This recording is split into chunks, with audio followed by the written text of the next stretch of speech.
లోన ఒక రైతు ఉంటాడనమాట. ఒక రైతు, ఒక ఫార్మర్. ఓకే, ఫార్మర్ ఉంటాడు. అంటే బేసికల్గా ఈ ఫార్మర్ రిచ్ ఫార్మర్, అంటే శ్రీమంతుడు. శ్రీమంతుడు అంటే ఏమి, ఎలా అయ్యాడు అంటే అతను చేసే వ్యవసాయము చాలా డిసిప్లైన్డ్గా, అంటే ఒక పద్ధతిగా ఎప్పుడు వేయాలా పంట, ఎలా దాన్ని కలుపు తీయాలా, ఎప్పుడు మందు కొట్టాలా, ఎప్పుడు దాన్ని యూనో ఈల్డ్ తీయాలా. ఈల్డ్ అంటే మనం కట్ చేస్తాం కదా, హార్వెస్ట్ చేయాలా, దాన్ని ఎలా అమ్మాలి, ఎలా దాన్ని ప్రొటెక్ట్ చేయాలి, అంత బాగా తెలుసు అనమాట. అట్లా అయి అతను ఈ ఈ ఫార్మరు చాలా రిచ్ అయిపోయింటాడు. అతనికి ఒక కొడుకు ఉంటాడు. కొడుకు కొడుకు పేరు రాము. వీడు కొంచెము చాలా లేజీ ఫెలో. వీడు కొంచెంగా చాలా లేజీ ఫెలో, చాలా లేజీ. వాడు ఏమి పట్టించుకోడు, ఏమి వాళ్ళ ఆయన ఎట్లా చేస్తారని. వీళ్ళ ఆయన చాలా disciplined, highly disciplined, highly calculative, highly పక్కాగా చేసేవాడు వాళ్ళ ఆయన. వీడు అంతా ఏం ప్లాన్ లేదు, ఏం లేదు, ఏమి తెలీదు, వాని పంట ఏమని తెలీదు, ఏమొస్తుంది తెలీదు, ఎలా ఏమంతానే ఉంటాడు. ఆ, వీళ్ళ ఆయనకి వరి ఉంటుంది. ఎట్లా వీడు రాము ఏమి మాటినడు, ఎట్లా నేర్చుకోడు, ఏమన్నాడు, నేను ఇంత బాగా సంపాదించినాను, ఇంత నేను శ్రీమంతులైనాను వ్యవసాయంలో చేసి ఎలాగా అనుకుంటాడు అనమాట. అట్లా అట్లా ఇతను ఒక 90 years వస్తాయి. ఎవరికి? ఇతనికి, ఈ ఫార్మర్కి. ఇతను ఇంకా పాస్ అవే అయిపోతాడు. పాస్ అవే అంటే ఇంకా పైకి పోతాడు. పైకి పోయి ఉస్కాకి అయిపోతానే ఈ రాముకి ఏం చేయాలో తెలీదు. ప్రాపర్టీలు ఉన్నాయి, అంతా ఉన్నాయి, పొలాలు ఉన్నాయి, ఏమీ తెలియదు. ఫస్ట్ ఇయరు ఫర్ ఎగ్జాంపుల్ వీళ్ళ నాన్న ఉన్నప్పుడు 1 crore వస్తూ ఉంటుంది అనుకో, వర్త్ ఆఫ్ ఈల్డ్. వీడు ఫస్ట్ ఇయర్, వాళ్ళని చనిపోయిన ఫస్ట్ ఇయర్, నెక్స్ట్ ఇయర్కి దీనికి 80 lakhs వస్తుంది. సెకండ్ ఇయర్కి 30 lakhs వస్తుంది.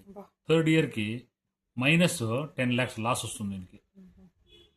వీనికి ఏం అర్థం కాదు, ఇది ఇట్లా అనేసి. వీనికి లక్కీగా ఒక ఫ్రెండ్ ఉంటాడు. అసోసియేషన్ అంటాం కదా, అసోసియేషన్ విత్ రైట్ పీపుల్ అనేసి ఒక ఫ్రెండ్ ఉంటాడు.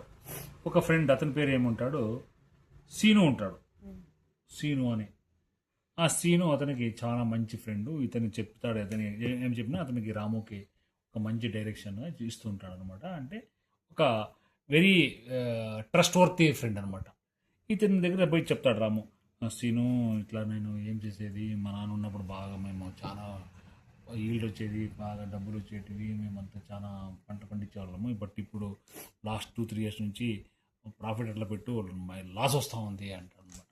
అవునా? సీన్ ఏమంటాడప్పుడు, ఓకే రాము, నువ్వు ఒకటి చెయ్యి. ఏం చేస్తావు అంటే, నువ్వు పొద్దున్నే, రోజు పొద్దున్నే 5:30కి పో. 5:30కి ఒక చెరువు కాటికి, మీ చేనులో చెరువు ఉంది కదా, ఆ చెరువు గట్ట పైన ఉంటుంది. ఆ చెరువు గట్ట పైన పో. ఒక హంస వస్తుంది. ఆ హంసను చూడి. నువ్వు రోజు చేయాలా, రోజు చూడాలా, అంతే. నువ్వు రోజు చూడాలా. ఆ హంసను చూసినావంటే నీకు నీ ప్రాబ్లంకి సొల్యూషన్ దొరుకుతుంది అని చెప్తానమాట. అంటే ఇతను ఇట్లనే ట్రస్ట్ వర్తి కదా శ్రీను రాముకి. అందుకే అతను ఏం చేస్తాడు, అవును చెప్పానని చెప్పేసి, శ్రీను చెప్పానని చెప్పేసి పొద్దున్నే రాము 5:30 AM పోతాడనమాట చెరువు కట్టకి. చెరువు కట్ట ఈడ ఉంటుంది, చెరువు కట్ట కదా, వాటర్ అంతా ఉంటాయి ఇక్కడ. ఈడ పోయి నిలబడతాను, చూస్తాను. ఇది హైట్లో ఉంటుంది. అంతా వాళ్ళ ఫీల్డ్స్ ఉంటాయి, వీళ్ళ ఫీల్డ్స్ ఉంటే ఏం చేస్తా ఉంటారు, 5:30కి ఈడ దొంగోళ్ళు వీళ్ళ చేనులో ఉండేటివి క్రాప్ అంతా ఎత్తుకొని పోతుంటారు. టెంకాయలు కోసుకొని పోయేది, మిరపకాయలు కోసుకొని పోయేది, బీన్స్ కోసుకొని పోయేది, కార్న్ కోసుకొని పోయేది, చిల్లీస్ కోసుకొని పోయేది, అట్లా చేస్తుంటారు అనమాట.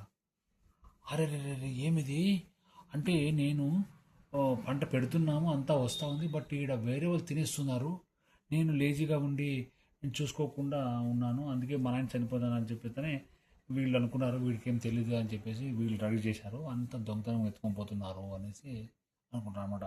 ఒక 1 week ఆర్ 5 days నుంచి 1 weekలోనే అతను చాలా అవాయిడ్ చేశాడు. అమ్మ ఏం రా, ఎక్కడైతే పోతున్నావు, టెంకాయలు పట్టాడు. అమ్మ చూసేసినాడే రాము అనుకొని వాళ్ళు దొంగలు పరిగెత్తిపోతారు అనమాట. అట్లా ఈరోజు టెంకాయలు, రేపు మిరపకాయలు, మర్నాడు బీన్స్ అన్నీ ఎత్తుకొని పోతా ఉంటే వాపస్ ఇస్తాడు. అప్పుడు నుంచి చెప్తా అన్నమాట శ్రీను, రాము నువ్వు చూడి మీ నాయన చనిపోయినాక నువ్వు ఏం చేసినావు, ఫస్ట్ నుంచి కూడా నువ్వు లేజీగా ఉండి రెస్పాన్సిబిలిటీ తీసుకోలేదు. నువ్వు ఎలా పండుతుంది, ఎలా వస్తుంది అనేసి. ఇప్పుడు చూస్తే నీకు ఎందుకు లాస్ వచ్చింది, మీ నాన్నకి ఎంత ప్రాఫిట్ వచ్చిందని. అతను పొద్దున్న లేచి సిస్టమేటిక్గా డిసిప్లైన్గా ఉండేవాడు. అందుకే పంటలు పండేటివి, మంచి రేట్లు వచ్చేటివి, మంచి డబ్బులు వచ్చేటివి. నువ్వు పొలం ఏడుందో తెలియదు, నీకు ఈ పొలంలో ఏం పండుతాయో తెలియదు, చూసుకోకుండా ఉంటే లాస్ వచ్చింది. చూసినావా, నువ్వు 5:30కి లేయాలి, నువ్వు ఇంతవరకు 8 o'clock 9 o'clock పండుకున్నావు. అందుకే ఏం ప్రపంచం అంతా మునిగిపోయినాక చూస్తున్నావు అని చెప్తాను. ఇప్పుడు thank you Srinu, thank you very much, నువ్వు నాకు కళ్ళు తెరిపించినావు, నేను మా నాన్న పేరు నిలబెడతాను అని చెప్పేసి అప్పుడు నుంచి అతను బాగా చేసుకుంటావు. అంటే దీంట్లో ఏమంటే మనము లేజీగా ఉండకూడదు, డిసిప్లిన్గా ఉండాలి, సిస్టమేటిక్గా ఉండాలి, ప్లాన్డ్గా ఉండాలి, బాగా తెలుసుకొని గ్రోత్ అవ్వాలి. ఓకేనా, మనము బాడీ అంతా కళ్ళు పెట్టుకుంటాం కదా, పై అంతా కంట్లో ఉండే కదా, బండితో ఎట్లా చెప్పినా కదా, అట్లా. ఓకేనా, కథ కంచికి మనం ఇంటికి. ఓకేనా.